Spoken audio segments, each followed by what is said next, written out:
À l'adolescence, on a beaucoup de fantasmes. Je pense que c'est fréquent, mais que c'est au professeur à contrôler la situation dans ce cas-là. Moi, je suis prof de gym, alors c'est plutôt une source d'ennui. Une élève de 16 ans, elle a d'autres préoccupations par rapport à un homme de 40 ans. Ce qui fait qu'au bout d'un moment, ça collera plus, même si ça marche au début. Il y a plein de profs qui sont mignons, donc tant qu'à faire. Personnellement, moi, je n'y vois aucun inconvénient. Tant qu'il y a de l'amour et puis qu'il n'y a pas d'intérêt derrière, tout va bien. Tomber amoureux, ça peut arriver à n'importe qui, pourquoi pas avec un professeur, puisqu'elles sont à longueur de journée avec. S'ils sont vraiment amoureux, tant mieux, mais à mon avis, c'est juste pour avoir des bonnes notes. Personnellement, je pense que c'est un amour qui restera éphémère. Moi, je trouve ça tout à fait normal, d'autant plus que je suis tombé amoureux de toutes mes profs au collège et au lycée. D'ailleurs, je les embrasse très fort. Ils font ce qu'ils veulent. Vous croyez que c'est vraiment de l'amour? C'est pas plutôt pour se montrer intéressant? Moi, je pense plutôt c'est pas de l'amour, mais un peu plus d'admiration. Peut-être qu'il se recherche à cette personne-là. Si un élève il aime son prof, on peut pas lui en empêcher. L'amour, c'est plus fort que tout. Ah ça, je sais pas, parce que moi, personnellement, je trouve ça malsain. Et c'est pas du tout mon choix.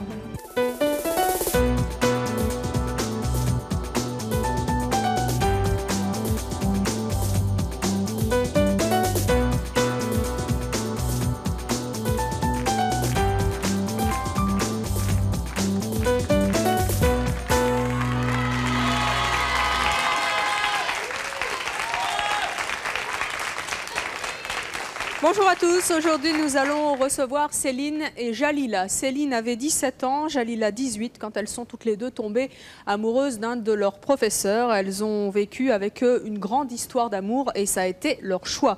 Nous recevrons également dans cette émission Martine. Elle avait 13 ans quand elle est tombée amoureuse de son professeur d'histoire, mais cette histoire justement l'a particulièrement perturbée et elle viendra nous expliquer pourquoi. Mais pour démarrer cette émission, je vous demande d'accueillir très chaleureusement nos deux premières invitées, Céline et Jalila.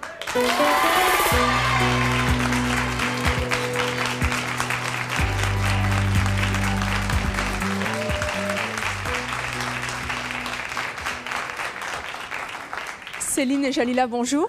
Bonjour. De qui êtes-vous tombée amoureuse? Alors moi, je suis tombée amoureuse de Bernard, donc mon prof d'informatique à l'époque, j'avais 18 ans. Et vous, Céline? Moi, c'était mon conseiller d'éducation. Il donnait des cours aussi de physique dans mon établissement, mais ce n'était pas mon professeur. Et quel âge aviez-vous? C'était l'année de mes 17 et 18 ans. Et lui? 29. 29. Et Bernard avait quel âge, Jalila? Il avait 25 ans. 25 ans, donc tous beaucoup plus âgés que vous deux. Céline, vous avez aujourd'hui 21 ans, vous êtes étudiante en droit? Oui. Comment a commencé votre histoire d'amour avec ce conseiller d'orientation? C'était une école privée, donc on était grand maximum 50. Donc tout le monde se connaissait, il y avait que des filles. Et puis Pierre est arrivé, donc automatiquement un homme, on était toutes comme ça, toutes secrètement un peu amoureuses. Et puis voilà. Mais qui a cherché l'autre en premier? Inconsciemment, je pense que c'est nous deux. Sa fonction de conseiller d'éducation n'a pas influé sur vos sentiments pour lui? Non, parce que c'était l'homme qui m'attirait, c'était pas le conseiller d'éducation. Mais c'était quand même... il était de l'autre côté de la barrière quand on est au lycée, ça vous a pas gêné? C'était interdit aussi, moi là, j'adore les interdits. Au début, quand vous êtes tombée amoureuse de lui, vous étiez presque 17 ans et demi. Il n'a pas eu de scrupules? La majorité, c'est rien. Mais il n'a pas eu de scrupules? Non. Non? Enfin, je pense pas, j'espère pas, parce qu'il ne faut pas qu'il en ait de toute façon. Alors, vous avez donc vécu ensuite une histoire d'amour. Quelle réflexion vous faisait-on à l'époque? À l'école, je l'avais caché, donc j'avais juste ma meilleure amie qui était au courant. Et puis les professeurs qui commençaient un peu à être au courant. Qu'est-ce qu'ils vous disaient? Rien. Rien? Rien. C'était normal? Je savais qu'ils savaient, mais ils ne me disaient rien. On vous a jamais convoqué? Ah si. Racontez-nous ça. C'est le directeur de l'établissement qui m'a convoqué, qui m'a menacé de me virer. Qu'est-ce que vous lui avez répondu quand il vous a menacé de vous virer, justement? Au début, j'ai nié, parce que je ne me voyais pas dire à mon directeur, ben oui, c'est super, j'ai une super histoire d'amour. Et puis après, je lui ai dit, ben oui, écoutez, j'ai changé d'école et puis voilà quoi. Ça, mais pendant cette période, il avait appelé ma mère en disant que j'étais pas une fille sérieuse, que mes notes chutaient. Et votre mère, elle a réagi comment quand elle a su que vous sortiez avec le directeur, le conseiller d'éducation? Elle a super bien réagi. Elle m'a soutenue, elle m'a dit que si j'étais heureuse comme ça la dérangeait pas. Mais... Comment s'est terminée votre histoire? Au bout de 2 mois, 2 jours avant le bac, on s'était un peu pris la tête et puis d'un commun accord, on a rompu. Vous avez eu votre bac? Oui, avec mention. Et qu'est-ce que, aujourd'hui, avec le recul, vous pensez de cette histoire? Que ça m'a aidé à grandir, que je regrette rien parce que toutes les histoires ont quelque chose à nous apporter de toute façon. Jalila, vous avez 32 ans aujourd'hui? Oui, oui. Vous, comment ça s'est passé avec Bernard? Et moi, j'avais 18 ans, j'étais dans un centre de formation administrative et puis lui donnait des cours d'informatique dans ce centre. Et ça ne s'est pas fait tout de suite, hein, il n'y a pas eu de coup de foudre, hein. Tout de suite, on va dire, ça s'est fait au fil des semaines. Voilà. Et on se cachait, on était obligés de se cacher. Déjà vous étiez en Algérie, hein? J'étais en Algérie, oui, je suivais des études là-bas. Et on était obligés de se cacher parce que là-bas, c'est encore pire qu'ici, hein. Un prof avec une élève, ça passe très très mal. C'est un petit peu tabou, même voire beaucoup. Au bout d'un moment, on l'a vécu ouvertement parce qu'une de mes amies a eu l'amabilité de le dire. Et ça nous a coûté très cher. C'est-à-dire? On a reçu des cailloux, on a été insultés, on a eu des menaces. Qu'est-ce qu'on disait de vous? On disait que j'étais une fille malsaine, de sortir avec mon prof. Ça ne se faisait pas, il n'y avait pas assez de jeunes hommes de mon âge comme ça. Et qu'est-ce qu'on disait de lui? Lui, à la limite du pédophile, quoi. C'était ça. Hein. Fallait, pourtant, on a 7 ans seulement d'écart. Jalila, qu'est-ce qui représentait Bernard à vos yeux? Un homme. Enfin, moi, je ne le voyais pas comme un professeur, je ne le voyais pas du tout comme ça. Je n'avais pas l'impression de transgresser une loi ou autre. Hein. Je vivais ce que j'avais à vivre. Et puis, le camp dira-t-on, ça passait outre. Hein. Je ne m'en occupais pas trop. C'était beaucoup plus pour lui, pour son travail. Donc, au sein du lycée, il fallait que je fasse attention plus pour lui. Moi, je n'avais pas grand-chose à perdre. Vous avez été convoquée aussi, comme Céline? Non. Non? Non, non. Non, c'était plus à l'extérieur, les voisins, les amis. Votre famille? La famille, c'était l'horreur. Hein. C'était vraiment l'horreur. Hein. Comment ça s'est passé? Mes parents ont très très mal réagi. Qu'est-ce qu'ils vous ont dit ou fait? Ils m'ont menacé de me faire partir de la maison si je continuais à le voir. Ça a été vraiment une totale. Donc, et puis je laissais parler, je continuais. Mais qu'est-ce qui les ennuyait, vos parents? Qu'ils soient profs? Non, ce qui les ennuyait, en fait, c'est plus ce qui se passait à l'extérieur. Les voisins qui venaient les voir en leur disant « Tiens, tu vois, ta fille, elle sort avec lui en plus de ça, pour couronner le tout, il est français, ça se fait pas. » Donc, j'avais en fait péché de partout. Voilà, c'était pour eux, c'était un péché. Pour moi, non. Mais pour eux, oui. Quelle relation exacte entretenez-vous chacune avec votre prof? Je l'ai revu et très très bien, quoi. Ça s'est très bien passé. Après, on s'est eu plusieurs fois au téléphone et puis maintenant, voilà quoi, on s'appelle pour des occasions, mais il vit avec quelqu'un et voilà. Et vous, Jalila? Moi, je l'ai au téléphone tout le temps, à 13h tous les jours. Il m'appelle du travail pour savoir si les enfants vont bien. Donc les enfants que j'ai eus avec lui, parce que je suis mariée avec lui. Donc depuis 13 ans maintenant. Alors,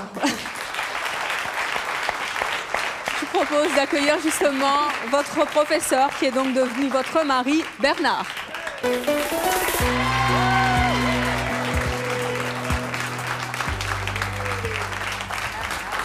Bonjour Bernard. Bonjour. Vous avez 39 ans? Tout à fait. Vous êtes aujourd'hui ingénieur informaticien, vous n'êtes plus prof. Non. Vous n'êtes plus prof à cause de cette histoire avec votre... Non, du tout. C'était un début de, je dirais, c'était un début de carrière, la coopération, quoi. Et le vrai métier, c'est ingénieur. Quand vous l'avez vue la première fois, vous avez senti que vous étiez attiré par elle? Je l'ai remarqué, oui, bien sûr. Mais vous l'avez remarqué parce qu'elle était différente des autres. Comment on voit? Vous étiez combien dans votre classe? Une petite trentaine. Comment on voit Jalila au milieu de 30 élèves? On la voit. Elle ressemble à quoi? Une élève comme les autres ou à une femme? Je sais pas, en étant un peu romantique, je disais comment on voit une lumière dans la nuit, quoi. C'est un peu quelque chose comme ça. Quoi. Sa lumière. Mais quand on est prof et quand on voit 30 élèves et Jalila au milieu, comment on s'y prend pour la draguer? Au début, vous draguez pas, vous faites votre travail. C'est un élève comme un autre. Et ensuite, les relations se font et ça se complique, quoi. Mais oui, mais avant d'avoir des relations avec Jalila, vous vous êtes posé des questions sur votre métier d'enseignant par rapport à cette histoire naissante? Non, après, quand les relations commençaient à devenir sérieuses, effectivement, on se pose des questions. Parce que bon, les relations prof-élève, déjà, c'est pas évident, parce qu'on a un devoir, je dirais, de réserve, on a une éducation, on a un certain nombre de choses comme ça, qui nous poussent je dirais, à refuser la relation. Et puis après, après tout, on se dit, bon, on est un homme, c'est une femme, et je crois que le mieux, c'est de laisser parler le cœur, quoi. Bonjour Stéphanie, alors j'aimerais vous poser une question, monsieur. Est-ce que pendant votre relation, vous avez des problèmes avec votre direction quand vous étiez enseignant? Non, du tout, puisque c'était très caché. Moi, dans mon lycée, ça ne s'est pas su avec les collègues, quoi. Comment vous faisiez pendant le cours pour vous donner rendez-vous? Avec des mots déjà. Ouais. Donc moi, quand je sortais de chez mes parents, je glissais un petit mot sous le carénage de la moto. Ils savaient exactement où se trouvait le mot. Enfin, s'il y en avait, mais enfin, ils regardaient tout le temps, même quand il n'y en avait pas, c'est clair. Et puis comme ça, on savait à peu près à quel endroit se voir après, ou sur la plage, ou à l'appartement, ou dans un café. Enfin voilà, je notais et puis ils suivaient. Et comment ça se passait en cours? Vous échangiez des regards particuliers ou vous essayiez de vous contenir? Je dirais, j'essayais de me contenir. Je pense que s'il y avait des regards particuliers, c'était involontaire. Et est-ce que pour vous, c'est quand même tabou d'avoir des relations avec son élève? Je dirais oui, c'est tabou. Je dirais c'est même limite, je dirais inceste, non, c'est trop fort, mais c'est vraiment très tabou, puisque quand on est prof, on participe activement à l'éducation des élèves, quoi. Et on a, je dirais, un rapport de force qui n'est pas égal, comme dans un couple normal. Le prof a une position un peu dominante. Et effectivement, c'est quand même pas sain au début, quoi. Et aujourd'hui, vous avez des enfants? Oui. Combien? 2. 2. Si demain, vous avez des filles? Une fille, un garçon. Si demain, une de vos filles vous dit voilà, je suis amoureuse de mon prof, comment vous réagirez? Qu'elle vive son amour, hein, surtout qu'elle ne fasse pas attention aux autres, hein, c'est clair. Bonjour, Thomas, 17 ans. J'aurais voulu savoir si il vous a aidé à avoir un diplôme ou quoi que ce soit, si vous a aidé dans le travail ou... Même pas. Pour les contrôles, par exemple. Même pas, je travaillais bien avant de le connaître et quand je l'ai connu, je travaillais mal. Donc ça ne m'a pas aidé du tout, au contraire. Je ne dis pas merci pour ça. Et puis alors là, non. Je me suis débrouillée toute seule. Hein. Mais Jalila, vous vous êtes jamais méfiée de lui? Il était plus âgé que vous, il était prof, il avait donc de l'ascendant sur vous. Vous vous êtes jamais dit oh là là, dans quoi je me suis embarquée? Non, il était différent par rapport aux autres profs. Déjà, sur sa moto, il faisait beaucoup plus jeune et puis il riait assez facilement. Les autres étaient un peu plus coincés avec le stéréotype, le prof qui est là avec ses petites lunettes et oui-je et qui s'entend, qui s'écoute parler. Lui, c'était l'inverse. Dès qu'il commençait le cours, j'étais mort de rire jusqu'à la fin. Donc, c'est plutôt ça, en fait. Vous avez eu confiance en lui tout de suite? Oui. Ça ne me gênait pas du tout. Alors, les histoires d'amour entre professeurs et élèves laissent parfois de lourdes séquelles psychologiques. C'est ce qui est arrivé à Martine que je vous demande d'accueillir.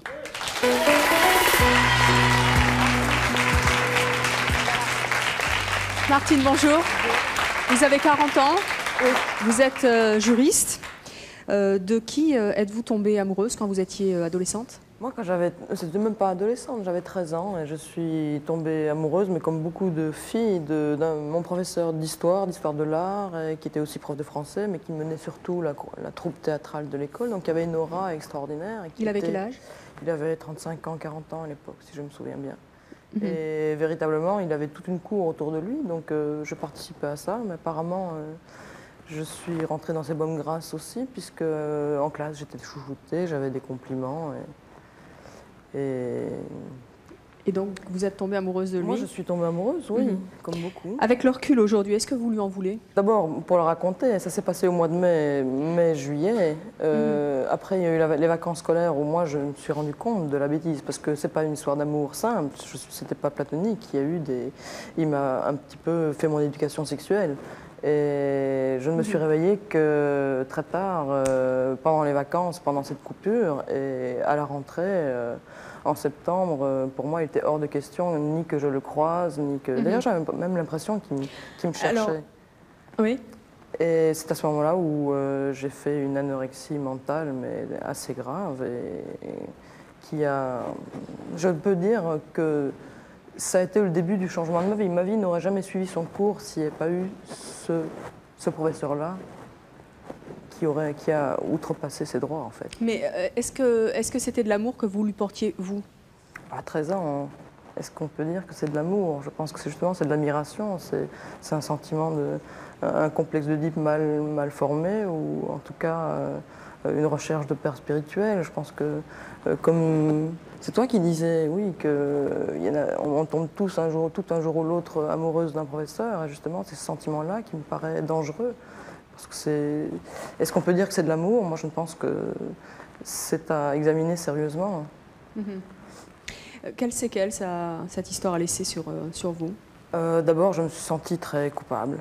Coupable de quoi? Coupable d'avoir fauté. Ce qui est étrange, c'est que je n'ai jamais... À l'époque, je n'ai pas voulu à ce professeur-là. J'ai mis au moins 25-30 ans à réaliser que je n'étais pas coupable, et que c'était lui qui avait la faute. Et que c'était lui qui avait détruit ma vie. Alors vous nous raconterez donc cette histoire en détail. Ce sera dans quelques instants, juste après nos appels à témoins. Et écoutez bien, c'est peut-être aussi votre choix. À tout de suite.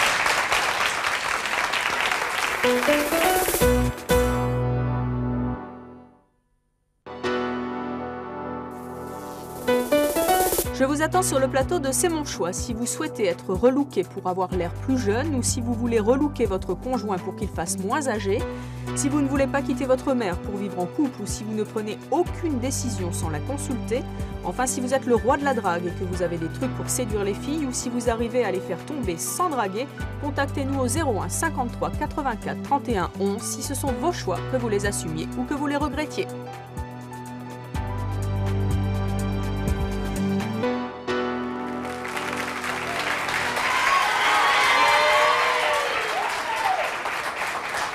Nous retrouvons Martine qui a très mal vécu son histoire d'amour avec son professeur d'histoire. Elle avait à l'époque 13 ans, lui la quarantaine. Martine, pourquoi est-ce que vous nous avez dit il y a quelques instants que vous vous sentiez coupable d'entretenir cette relation avec ce prof? Ça me paraît évident. À 13 ans, on a l'impression d'avoir fait une grosse bêtise quand même. C'est pas courant. Et ensuite... Je ne sais pas ce qui serait passé s'il n'y avait pas eu justement cette coupure d'été, comment ça aurait évolué. En tout cas, moi, la prise de conscience a été très nette. Et il n'était pas question pour moi que je recommence quoi que ce soit après. Qu'est-ce qui s'est passé exactement avec lui? Vous aviez donc 13 ans, pour être honnête, heureusement, il n'y a pas eu d'acte grave. Je veux dire, j'ai connu les premiers baisers, il m'a fait découvrir mon corps. Mais grâce à Dieu, il n'a pas été aussi loin qu'il aurait pu aller.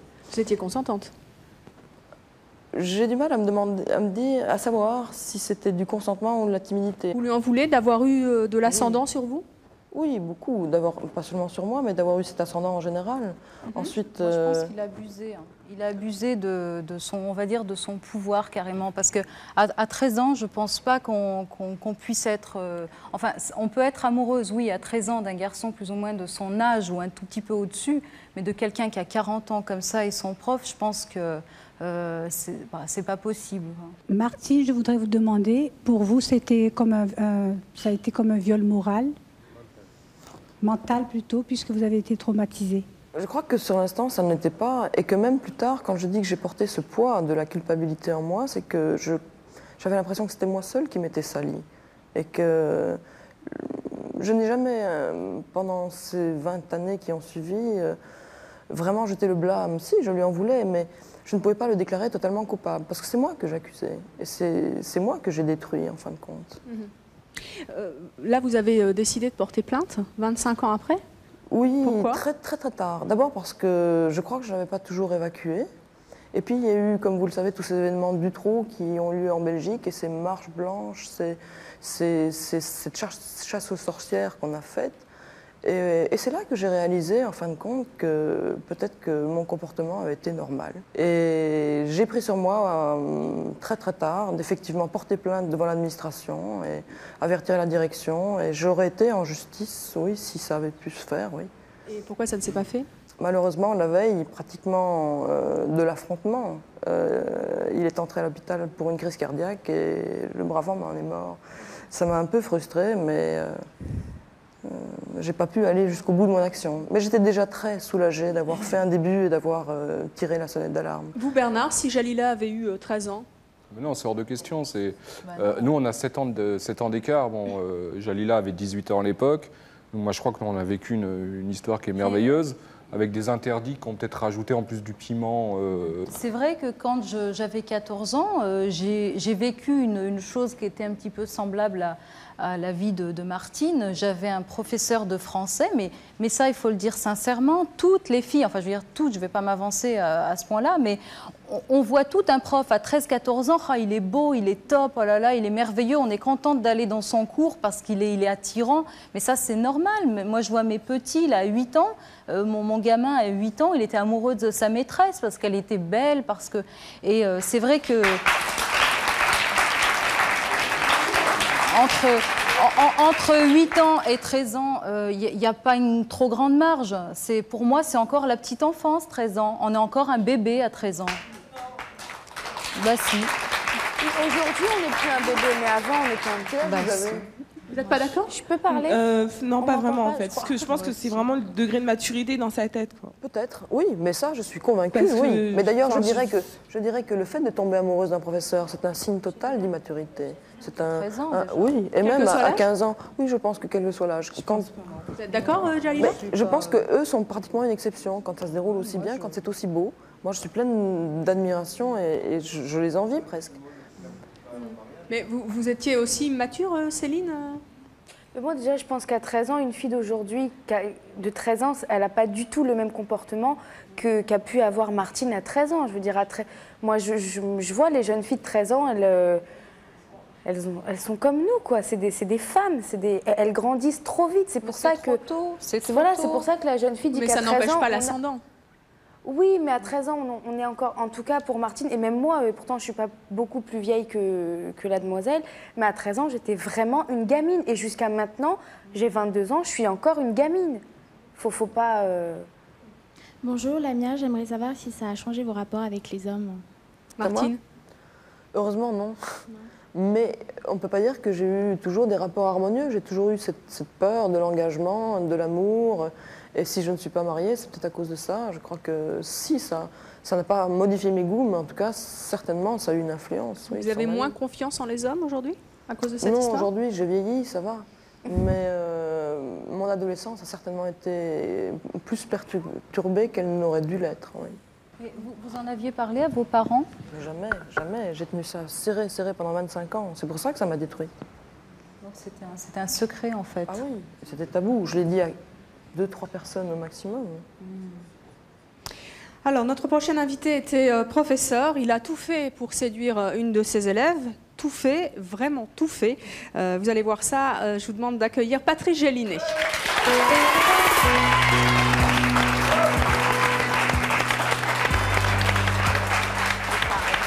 Bonjour Patrice. Bonjour. Vous avez 54 ans, vous Oui. êtes journaliste et producteur de l'émission 2000 ans d'histoire sur France Inter. Vous étiez professeur de quoi d'abord? D'histoire. D'histoire. Quel âge aviez-vous quand vous avez rencontré Christine? J'avais 34 ans. Et elle? Et elle avait 18 ans. 18 ans. Qu'est-ce que vous avez fait pour attirer son attention? Bon, moi, je l'avais remarquée, je la trouvais très belle, très jolie. Voilà, j'étais amoureux d'elle, je suis tombé amoureux d'elle, mais je le lui ai dit après son bac. Voilà, donc j'étais son professeur, elle ne savait absolument pas que j'étais amoureux d'elle, elle ne l'a su qu'après. Alors comment ça s'est passé ces longs mois d'attente avant de lui avouer votre flamme?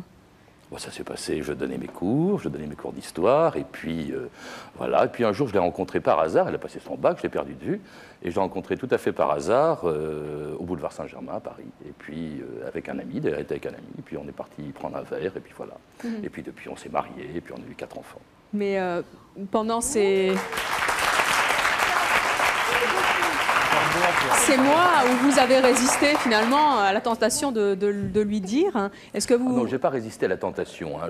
Vous aviez décidé de ne pas le dire. Je considère qu'effectivement, il est dangereux, il n'est pas bon, il n'est pas sain d'entretenir des rapports avec ses élèves. Bon, j'avais 34 ans, peut-être que plus jeune, je l'aurais fait.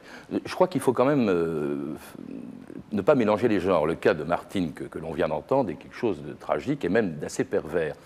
Je dois dire, enfin de la part du professeur. Bon, il n'est pas question de mélanger les genres en cours d'année. Moi, j'ai attendu qu'elle ait son bac, mais il faut aussi savoir que ça fait partie de ce qu'on appelle des risques du métier. Hein. Quand on a 25 ans, moi j'ai commencé à être professeur à 24-25 ans, j'avais des élèves qui avaient 5-6 ans de moins que moi. Il va de soi que quand on est un homme de 34 ans, normalement constitué, qu'on a en face de soi une jolie femme, eh ben, on ne pense pas forcément uniquement à lui donner un cours d'histoire sur la guerre de 14 ou la crise de 29. C'est-à-dire que pendant vos cours, ça vous arrivait d'avoir des absences et de penser à elle? Bien sûr, oui, oui. Mais elle ne pensait pas du tout à moi, elle ne m'avait pas remarqué. Enfin, si elle m'a remarqué comme prof, elle m'écoutait, mais c'est tout. Est-ce que vous l'avez un peu favorisée par rapport aux autres? Je dois dire que oui. Voilà. J'ai un peu honte de ça, et oui. Mais... non, c'était des bacs blancs. Hein. Mais, alors, qu'est-ce qui s'est passé? Oh ben rien, je lui posais une question, elle ignorait totalement le sujet que je lui posais, et puis disons que je lui ai donné une moyenne qu'elle ne méritait pas. Voilà. C'est-à-dire, il y avait un écart de notes de combien? Oh, j'ose pas le dire. Si, si. Oh, 4-5 points. 4-5 points de plus. Et elle mais je n'ai fait ça qu'une fois et pour elle. Et elle s'en rendait compte qu'elle n'avait pas vraiment mérité sa note? Oui, mais elle faisait le coup à tous les profs, en fait. C'est vrai. C'était une séductrice. Mais elle a eu son bac pour sans avoir tricher. Non, c'était des bacs blancs, hein, tout ça. C'était des bacs blancs. Non, ce que je voudrais dire quand même, c'est une chose importante. C'est vrai qu'on peut penser à de la perversité. Et dans le cas qu'on a entendu tout à l'heure, je crois qu'il y avait vraiment de la perversité.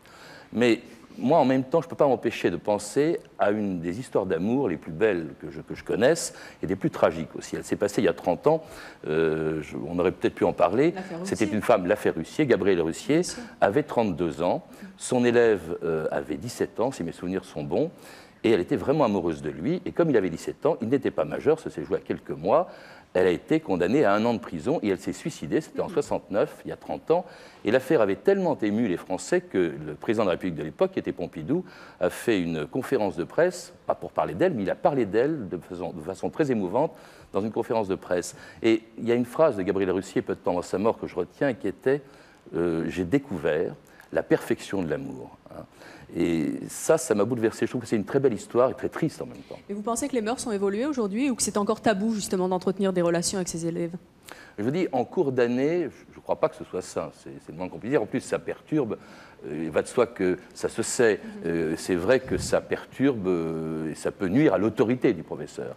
Hein, je crois qu'il faut quand même savoir. Mais ça dépend des âges. C'est vrai que quand on a 24, 25 ans, c'est pas comme quand on en a 34 et encore moins quand on en a plus de 50, comme c'est mon cas, mais je ne suis plus prof. Bonjour, Jalila. Je voulais savoir si vous avez gardé des contacts avec vos parents. Ah oui, oui. J'ai gardé les contacts. En fait, ça s'est arrangé. J'ai dû me sauver. Hein. Je vais vous dire sincèrement, je me suis sauvée pour pouvoir me marier. Donc, sinon, ça n'aurait pas été possible du tout. Aujourd'hui, vos parents ont complètement accepté cette situation? Oui, oui, ils l'adorent. Ils l'ont accueilli comme un roi et moi comme un esclave. Et lui, ça a été... Alors moi, j'étais complètement rejetée. Lui, c'était le roi à la maison. Donc, il en a bien profité, ce traître. Mais bon, c'est vrai que... J'ai gardé les contacts avec eux, donc là, ça va beaucoup mieux. Et vous, Bernard, les relations avec vos parents, ça se passe comment? Bon, ça se passe relativement bien. Relativement? Pas comme on pourrait le souhaiter. Pourquoi? Ça, je dirais, c'est pour d'autres, plus des raisons... moins sur les relations prof-élève, plutôt, je dirais, français-étranger, quoi. Donc les relations sont moins... Que je sois étrangère, à leurs yeux, ça passe pas. J'aimerais savoir si ça n'a pas créé une rupture avec vos amis ou si au contraire ils vous ont soutenu. Ça s'adresse plutôt aux élèves. Jalila, Céline, comment ont réagi vos petites copines? J'avais une amie à l'époque qui, en fait, c'était plus de la jalousie. Hein. Ça s'est plutôt mal passé avec elle. C'est-à-dire qu'elles auraient préféré être à votre place? Oui, il y a eu ça. Quel succès, Bernard! Elles avaient disparu ensuite, on ne savait plus où elles étaient. Donc c'était, oui, il y a eu Et vous, Céline? problème comme ça. Moi, quand ça s'est su, ça a été la guerre à l'école. Donc on était 40, donc 39 contre moi, c'était génial. Vous étiez fière? Ah ouais, j'adorais moi. Pourquoi? Parce que vous aviez décroché le gros lot, entre guillemets? Non, parce qu'elles n'avaient rien compris. Parce que pour elles, c'était un vieux, excusez-moi. T'avais regardé à droite d'abord. Ouais, t'as raison. Pour elle, c'était un vieux. Moi, moi, je faisais ça juste pour m'éclater, quoi. Elles avaient rien compris. Tout le charme des relations prof-élève, en fait, c'est que ça reste platonique. Donc, je voulais vous demander si à chacun d'entre vous, si vous n'êtes pas remis en question par rapport à vous-même, à votre vie. C'est-à-dire qu'en fait, en arriver à avoir une relation avec son élève, c'est peut-être parce qu'on avait de la difficulté à tisser d'autres relations normales ailleurs, dans notre contexte, dans d'autres mondes. Parce que c'est vrai que la différence, elle semble assez grande entre un professeur et son élève, non pas au niveau des connaissances, mais au niveau de l'esprit même. Donc est-ce que jamais vous vous êtes remis en question par rapport à ça?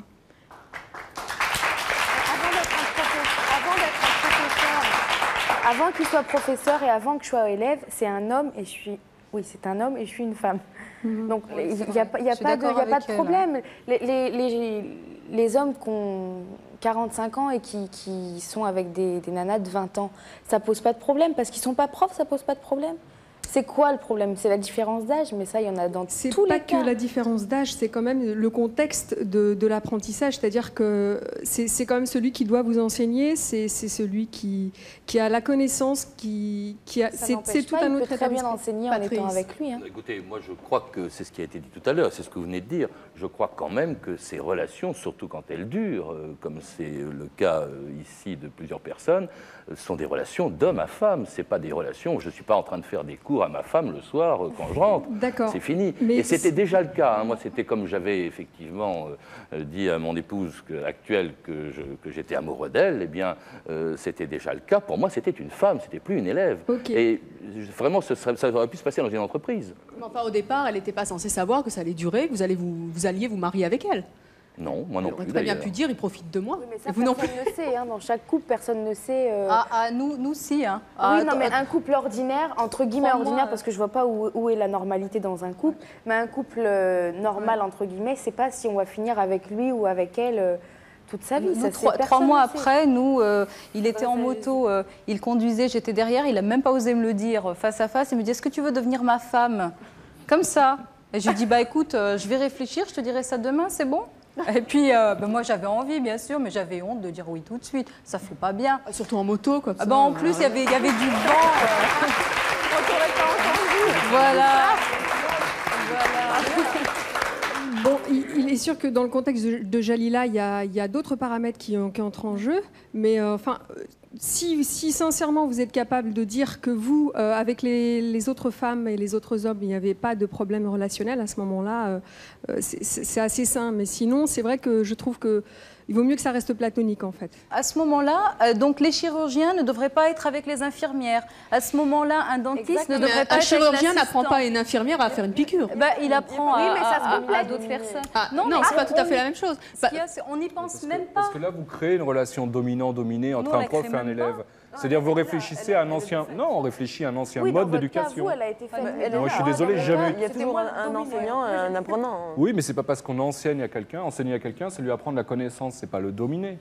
C'est pas parce qu'on apporte la connaissance à quelqu'un. C'est de l'instruction. Non, je suis désolé, il n'y a pas forcément il y a un pouvoir de décision. Il n'y a pas forcément un pouvoir, non. Il y a quand même des différences de maturité qu'on ne peut pas nier quand même. Il y a tout un monde entre le professeur et l'élève.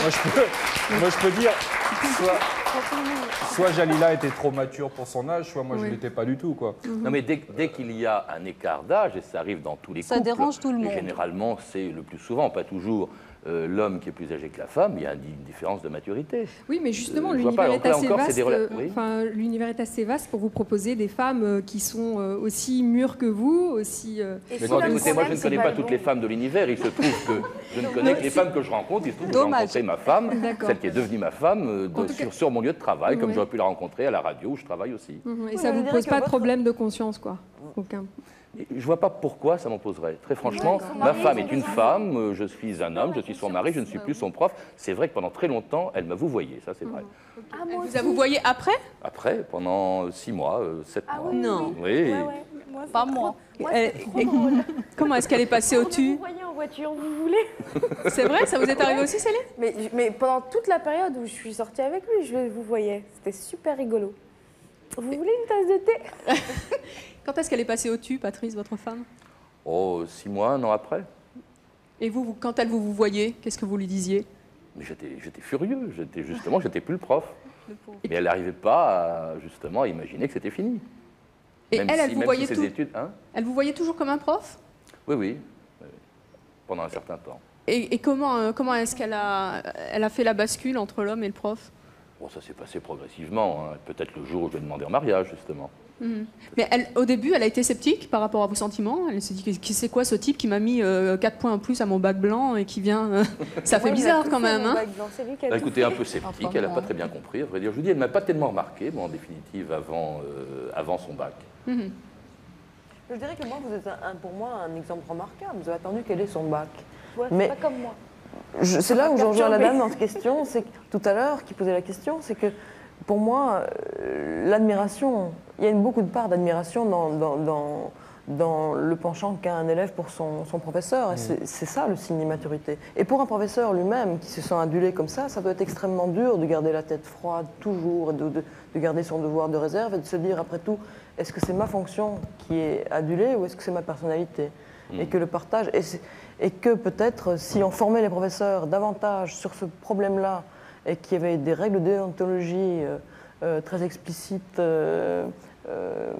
pour tout le monde, peut-être qu'en amenant les gens à réfléchir, et les professeurs surtout à réfléchir, il y aurait moins de faux pas. Mais la règle de déontologie, ça devrait être toute simple. Ça veut dire que dans ces cas-là, c'est le prof que l'on doit sanctionner. Hein, bon, surtout dans votre cas, et pas à vous de vous sentir coupable. Je suis étonné de voir que parfois, il arrive que l'éducation nationale protège plus ses professeurs finalement que les élèves. Ça, c'est surprenant, parce que c'est vrai qu'ils peuvent abuser d'une situation, comment dirais-je, d'une position de force par rapport à leurs élèves. Et je ne comprends pas qu'on protège effectivement des situations comme cela. Et vous avez eu parfaitement raison d'essayer de le poursuivre en justice. Merci. Donc, bonjour, je m'appelle Cyril, je voudrais poser une question à tous. Vous avez quel âge? J'ai 20 ans. Je voudrais poser une question à tous, sauf pour Martine, qui apparemment a mal vécu sa situation. Donc, est-ce que si c'était à refaire, vous referiez exactement la même chose? Avec le même ou un autre? Jalila, enfin. Avec le même. Oui, avec le même, oui. Avec le même. Allez, on va dire oui, parce que mes enfants, ils sont quand même venus de lui, donc j'adore mes petits. Et puis bon, il n'est pas méchant, le pauvre. Merci, merci. Quoique, je passe le moment. Céline, vous feriez la même chose? Ah oui. Avec le même? Sans hésiter? Sans hésiter, avec le même. Et un autre. Avec le même. Alors, notre prochain invité est psychanalyste. Il estime que l'amour entre prof et élève pose un vrai problème. Je vous demande d'accueillir Patrice Huer.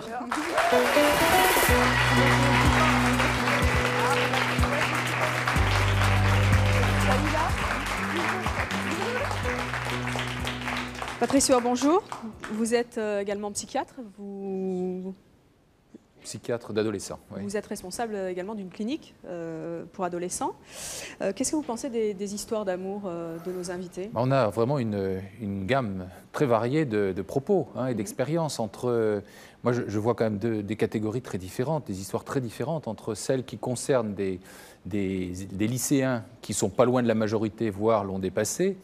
C'est-à-dire qu'ils sont en situation d'adulte, qui sont en fin d'adolescence, qui sont au moment où ils ont des capacités de choix affectifs, de choix relationnels, de choix sexuels, etc. Et puis, une histoire où on a affaire à une jeune fille en tout début d'adolescence, en pleine construction de sa personne, en tout début des changements corporels, absolument soumise encore aux images idéales des adultes. Donc vous pensez que c'est aussi une question d'âge, là? Ah ben là, j'ai tout à fait déterminant. Par exemple, le droit dit que la majorité sexuelle, c'est 15 ans, par exemple. Et puis, la question ne se pose pas du tout de la même manière quand on a 12, 13, 14 ans et qu'on idéalise encore les adultes. On est passé des papas et mamans idéaux à des enseignants idéaux avant de pouvoir ensuite investir des relations amoureuses avec d'autres de son âge ou un peu plus âgés qui ne sont ni papa, ni maman, ni les enseignants. Donc on est dans cette période-là. En quoi ça pose problème globalement, l'amour entre profs et élèves? Je crois que ça pose le problème quand il s'agit des plus jeunes. Ça pose le problème pour moi du risque d'une tromperie dans la mesure où pour le jeune, il s'agira des images idéales des adultes, alors qu'il va réaliser que pour cet adulte-là, il s'agit d'autre chose. Et je crois que là, il y a vraiment un risque de tromperie. Et du côté de l'adulte aussi, s'il pense que c'est lui dont l'élève, très jeune, 12, 13, 14 ans, est amoureux, alors qu'en fait, c'est d'une image qu'il renvoie. Vous êtes d'accord, Patrice? Oui, tout à fait. Bonjour. Je m'appelle Rita, j'aurais voulu poser une question à Martine. Je voudrais savoir si, je veux connaître la réaction de vos parents, parce que bon, vous avez eu des problèmes apparemment, et ils n'ont pas porté plainte tout de suite. Mais ils l'ont jamais su. Ils l'ont jamais su. Ils l'ont su quand j'avais 35 ans. Je l'ai tenu comme ça tout le temps, j'ai pas pu le dire. Ça, c'est vraiment le signe de la culpabilité qu'on retrouve très souvent chez les victimes de violences sexuelles ou autres. Mais là, justement, c'est encore que pire. Parce que qu'il de n'y se avait pas de sentir violence. coupable. Mais justement, là, c'est encore pire, parce qu'il n'y avait pas de violence. Pas de violence objective, mais une violence évidente par ailleurs. Mais pour moi, bah oui. il n'y en avait pas. Donc, en général, on se tait, on accuse le choc, et on sait très bien, par exemple, dans ma pratique, que bon nombre d'anorexie mentale, de tentatives de suicide, etc., sont consécutives, souvent quelques temps après, à des violences subies, même si elles n'ont pas été repérées comme telles. D'où l'importance de l'ouverture à la parole et de la possibilité d'en parler. Et c'est bien souvent pas aux parents tout de suite, mais ça peut être à des amis, à une infirmière scolaire, à une assistante sociale, à un enseignant sous couvert d'un devoir de français ou que sais-je encore. Et ces petits messages-là sont évidemment à prendre en compte à l'adolescence. Moi, je pense qu'elle a eu peur, Martine, elle a eu peur de lui dire non à son professeur, ou elle a eu peur de le décevoir. Donc, je pense que c'est pour ça que vous vous êtes laissé faire, un petit peu laissé aller dans cette histoire de 15 jours. Entre le consentement et la timidité, où est-ce que ça commence, j'en sais encore rien. C'est peur de le décevoir. Moi, je pense que c'est même plus un consentement. Hein. Et donc, Martine, vous êtes confiée vraiment à personne? Vous êtes renfermée et vous avez gardé tout ça pour vous? Je me suis confiée beaucoup plus tard à une amie, et puis après à mon petit ami, mais j'avais déjà 16-17 ans à l'époque. Mais c'est vrai que je n'ai jamais pu le dire à quiconque, en tout cas, dans lequel je n'aurais pas eu une totale confiance. Docteur, qu'est-ce qu'il faut conseiller aux parents qui découvrent que leurs enfants sont amoureux d'un de leurs profs? Les sentiments amoureux à l'égard d'adultes, et en particulier des enseignants... C'est normal? C'est absolument... je dirais ce sont des sentiments tout à fait ordinaires et normaux. Le problème, c'est quand ces sentiments débouche du côté de l'adulte sur une réalisation et une concrétisation. Que l'élève soit amoureux de son professeur, la passion de transmettre des savoirs, la passion qu'a l'enseignant pour ce qu'il enseigne, etc. C'est ce qui va faire qu'on va s'intéresser à sa discipline. On sait bien, si on se souvient nous-mêmes de notre école et du collège, qu'on a d'autant mieux appris et retenu qu'on avait affaire à un enseignant qui était passionné par ce qu'il transmettait. Cette passion de transmission de ces savoirs, ce n'est pas la même chose que la passion à l'égard de la personne. Pour revenir aussi aux parents, c'est vrai que les parents jouent un rôle considérable. Moi, j'ai bien dû, évidemment, aller voir mes beaux-parents pour leur dire que j'étais amoureux de leur fille, puisque je l'ai demandé en mariage. Et là, je dois dire qu'ils ont eu une réaction qui peut paraître étonnante, parce qu'on a 16 ans d'écart, quand même, tous les deux. Et je me demande, moi, étonnante et favorable et positive, alors que je me demande, moi, au fond, si mes filles, qui ont bientôt l'âge qu'avait ma femme quand je l'ai rencontrée, si mes filles arrivaient en disant « je suis amoureuse de mon prof » ou « mon prof est amoureux de moi », je me demande si je réagirais de la même manière. Qu'est-ce que vous feriez? Bon, évidemment, je dirais oui, je ne peux pas lui dire non quand même, je ne peux pas dire que tu as tort. Vous parliez de séduction. Quand on est sur l'estrade et qu'on parle aux élèves, vous dites les élèves ont aussi de l'influence sur nous, un pouvoir de séduction. J'arrive pas à voir comment tout d'un coup votre attention se porte sur un élève. Normalement, c'est une mission, c'est presque un sacerdoce finalement d'être professeur. On les connaît, on les voit tout le long de l'année, on finit par voir quelle est leur personnalité. Mais vous n'avez jamais de barrière dans la tête? Vous ne dites pas non, je ne peux pas le faire? Mais la barrière, si on l'a, la preuve, j'ai attendu la fin de l'année et l'examen. Mais de toute façon, les relations... Si elle avait eu 2 ans de moins, finalement, elle aurait été aussi jolie? Oui, mais elle aurait eu 2 ans de moins. Et vous auriez attendu 2 ans? Ah, certainement, oui. Pas tombé amoureux 3 ans. Mais de toute façon, les rapports de professeur à élève sont par nécessité des rapports de séduction. Un professeur doit séduire pour faire passer son cours. Il doit plaire d'une certaine manière, même si ce n'est pas de la séduction amoureuse. Donc, par définition, c'est vrai que c'est des rapports à la fois ambigus et qui peuvent être dangereux si on n'est pas capable de les assumer. Moi, je voudrais savoir quel conseil vous donneriez aux élèves qui éprouvent un très fort sentiment envers leur professeur Martine? Je crois qu'à l'élève, on ne peut rien lui dire. Parce que lui, il vit son sentiment, et pour lui, c'est un sentiment qui est tout à fait pur et net. Mais je dirais que c'est aux parents ou à l'enseignant qui doit réfléchir et à se poser des questions sur le partage entre l'adulation, l'amour, l'affection, le manque de confiance. Je pense que ce n'est pas à l'adolescent de faire le travail. Alors, Jalila, quel message vous donneriez aux élèves qui éprouvent un sentiment envers leur prof? C'est clair que si elles ont 12, 13, 14, un certain âge, et que je ne vais pas dire qu'elles ne sont pas mûres. Je me suis bien compris tout à l'heure en disant qu'à 13 ans, on a encore un bébé. C'est vrai, on a encore un bébé par rapport à 18 ans, à 25 ans, on a encore un bébé à 13 ans. On sort à peine de l'enfance. Moi, je ne pense pas qu'à 13 ans, on puisse se dire « je suis amoureuse de lui, je veux être avec lui ». Si, à la limite, oui, d'un chanteur à la télé ou autre, mais quand même du prof, c'est limite. À un certain âge, oui, on a plus de maturité, je pense. Mais la jeune fille qui est amoureuse de son prof, si elle pense que c'est bien, elle va faire de mal à personne, même pas à elle-même, alors qu'elle vive son histoire et qu'elle n'écoute surtout pas les autres. Céline,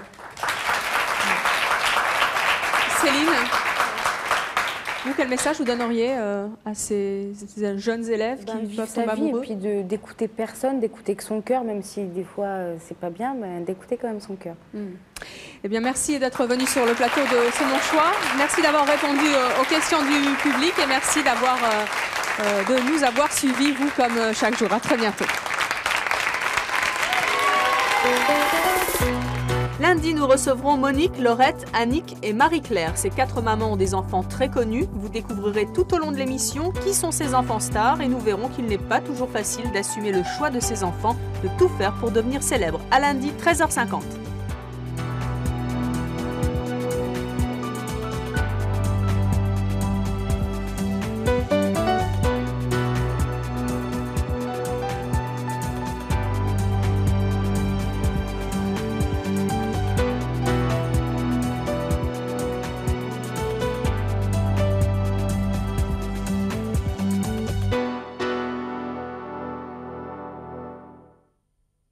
N'oubliez pas de vous abonner à notre chaîne YouTube, c'est par là.